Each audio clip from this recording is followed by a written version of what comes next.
बाबा साहब ने जब आजादी के बाद जब संविधान लिखा तो उसमें अपना सारा का सारा एक्सपीरियंस, तजुर्बा निचोड़ दिया उसके अंदर और पूरी दुनिया के अच्छे अच्छे संविधानों से अच्छी अच्छी बातें निकाल करके हमारे संविधान की रचना की। और उसका बेसिस एक ही था, उसका मूलभूत आधार एक था कि पूरे देश में कोई महिला हो, कोई पुरुष हो, किसी जाति से, किसी वर्ग से आता हो, सबके पास बराबरी का अधिकार है, सबके पास एक वोट का अधिकार है। चाहे कोई पढ़ा लिखा हो, चाहे कोई पढ़ नहीं पाया हो, चाहे कोई नौकरी करता हो, चाहे कोई बेरोजगार हो, मतदान का अधिकार सबके पास है।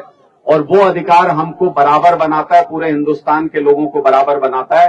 सोच के देखिए, सदियों से हम ऊंच नीच के झगड़े में फंसे रहे, सदियों से समाज का एक वर्ग प्रताड़ित रहा और उसके बाद जब आजादी की सांस ली देश ने, तो सोचिए कि कैसी उनकी बाबा साहब की सोच रही होगी कि सबको बराबरी का अधिकार मिले। एक झटके में इतनी सदियों की जो अनियमितताएं थी उन सबको खत्म करते हुए सबको बराबरी के पायदान पर ला करके खड़ा कर दिया। मैं नमन करता हूं ऐसी सोच को और बार बार प्रेरणा लेने की जरूरत है बाबा साहब के जीवन से भी, उनके संघर्षों से भी और उनके द्वारा रचित संविधान से भी। आप इस संविधान की ताकत को समझिए। इस संविधान के कहने को तो एक किताब है, कागज है, पन्ने हैं, लेकिन उसकी ताकत समझिए।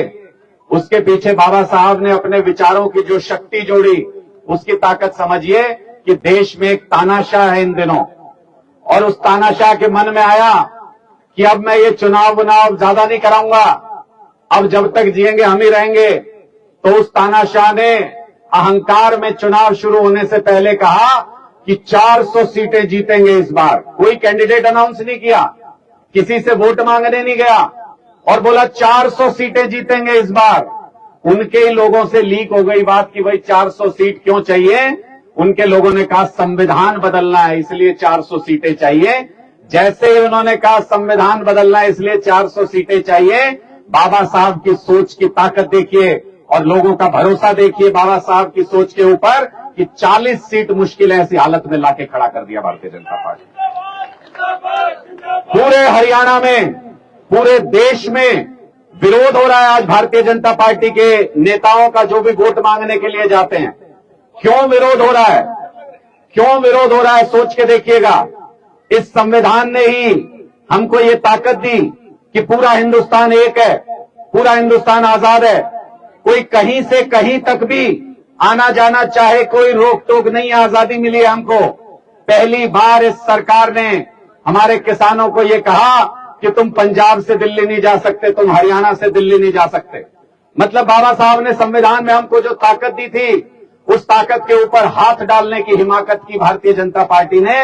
आज लोग कह रहे हैं भाई दिल्ली में ऐसा क्या था, क्यों नहीं जाने दे रहे थे। तो दिल्ली में जो सांसद आप चुन के भेजते हैं, जो मंत्री या प्रधानमंत्री बनते हैं, उनके घर हैं दिल्ली में, ये वहां नहीं जाने देना चाहते थे जनता को। तो अब जनता ये कह रही है कि जब हम तुम्हारे घर आना चाहते थे, तुमने हमें लाठी, गोलियां, आंसू गैस के गोले दिए, हमारा अपमान किया।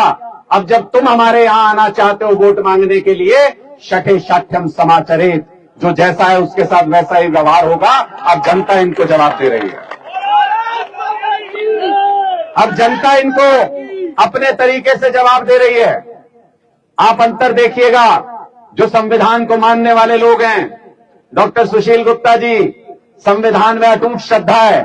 एक एक गांव में जाके, 900 से ज्यादा गांव है कुरुक्षेत्र लोकसभा में, हिम्मत नहीं पड़ती किसी लोकसभा प्रत्याशी की कि ऐसे एक पंगे को हाथ लगा ले। लेकिन सुशील गुप्ता जी एक एक गांव में जाके हाथ जोड़ के वोट मांग रहे हैं, क्योंकि संविधान में विश्वास है, लोकतंत्र में विश्वास है, लोगों को शहंशाह समझते हैं, इसलिए उनके सामने नतमस्तक होकर हाथ जोड़ के वोट मांगने के लिए जा रहे हैं। और दूसरी तरफ तानाशाह की पार्टी एक ऐसे उम्मीदवार को, जिसको खुले मैदान में कुरुक्षेत्र में खड़े होके आज जो प्रधानमंत्री हैं देश के, नरेंद्र मोदी जी, वो ये कह के गए थे सबसे बड़ा लुटेरा है, कोयला चोर है। ऐसे व्यक्ति को बीजेपी अपनी वॉशिंग मशीन में धो के तैयार करके लेके आई उम्मीदवार बना के। लेकिन तानाशाह का असर पड़ जाता है जिस दिन लोग उसकी शय में चले जाते हैं। तानाशाह का असर पड़ गया और इनके जो उम्मीदवार हैं कुरुक्षेत्र से, वो ये कहते हैं मुझे जनता के बीच में आने की जरूरत नहीं है, मुझे जनता के बीच में आने की जरूरत नहीं है, हम तो तानाशाह हैं, जहां बैठ जाएंगे वहीं हमारा राज आ जाएगा। जनता का अपमान कर रहे हैं, आपके वोट की ताकत को नीचा दिखाने की कोशिश कर रहे हैं। जब आए चुनाव से ठीक पहले आपके बीच में जब आए तो उनको उत्तर दीजिएगा उसी जुबान में कि जिस विदेश से आए हो वहीं चले जाओ। हिंदुस्तान की राजनीति में मतदाता का अधिकार है, जो मतदाता के सामने झुकता नहीं है, जो मतदाता के सामने हाथ जोड़ के वोट नहीं मांगता है, उसको वोट नहीं मिलता है।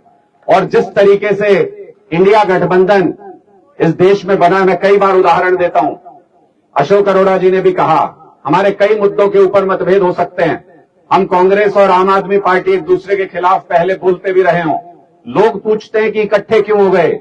मैंने कहा ये संविधान की ताकत है, ये बाबा साहब की सोच है, इसलिए इकट्ठे हो गए क्योंकि पूरे देश में इस वक्त लोकतंत्र के ऊपर, संविधान के ऊपर खतरा है।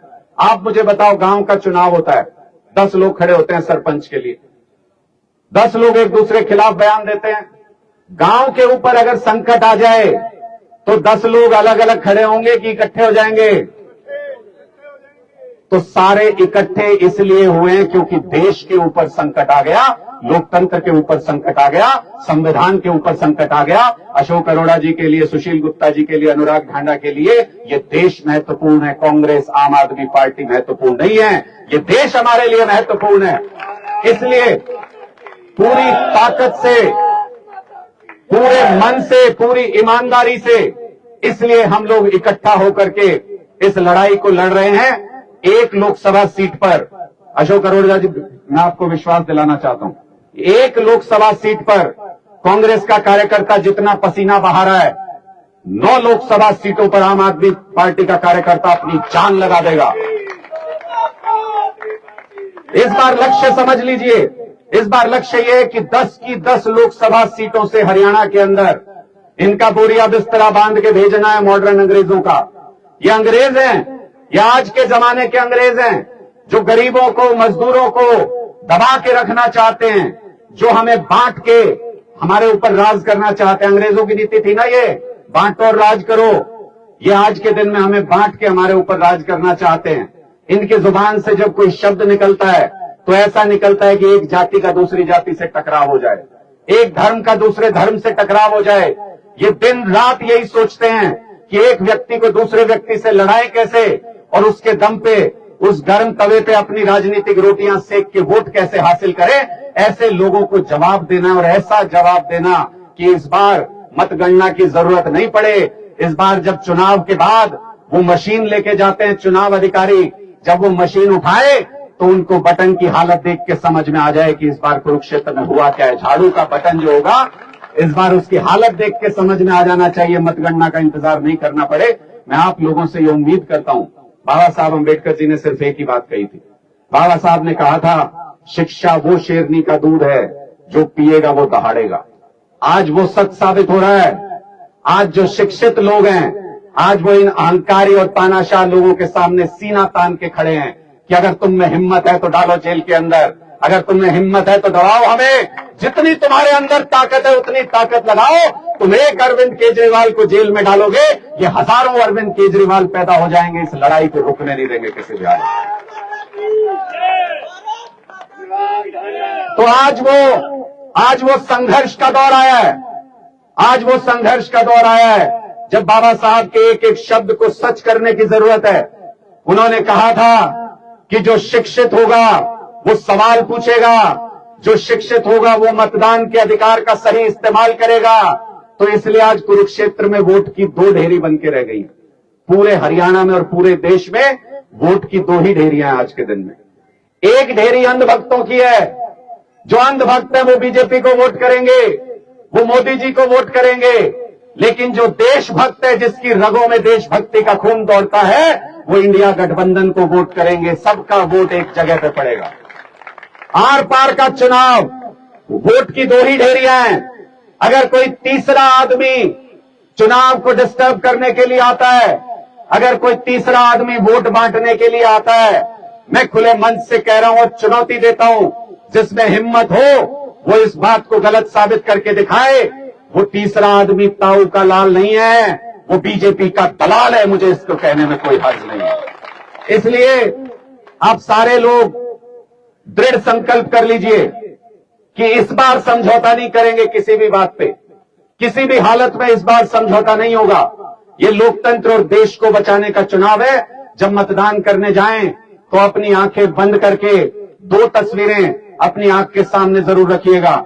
एक बाबा साहब अंबेडकर की, जिन्होंने इस देश में सबको समानता का अधिकार देने, मतदान का अधिकार देने के लिए जिन्होंने इतना शानदार संविधान रचा कि उसके सहारे देश पूरे दुनिया में यह उदाहरण दिया जाता है कि लोकतंत्र हो तो भारत जैसा हो। ऐसा लोकतंत्र आज तक चलता रहा आजादी के बाद से।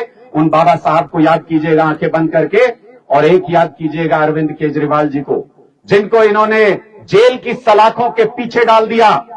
एक पैसे का सबूत उनके खिलाफ नहीं, लेकिन उसके बावजूद उनको जेल की सलाखों के पीछे डाल दिया।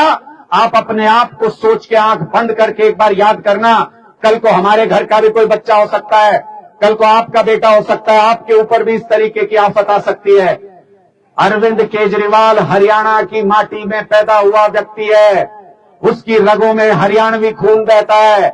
अगर उसको बिना बात के जेल के अंदर डाला जाएगा तो उसका जवाब हरियाणा के हर एक व्यक्ति को देना पड़ेगा। आप लोगों को उसका जवाब देना पड़ेगा और इस तानाशाह को यह बताना पड़ेगा कि अगर हरियाणवी खून की तरफ आंख उठा के देखोगे तो मट्टी में मिला देंगे, मट्टी में मिला देंगे। इस बात को याद रखिएगा।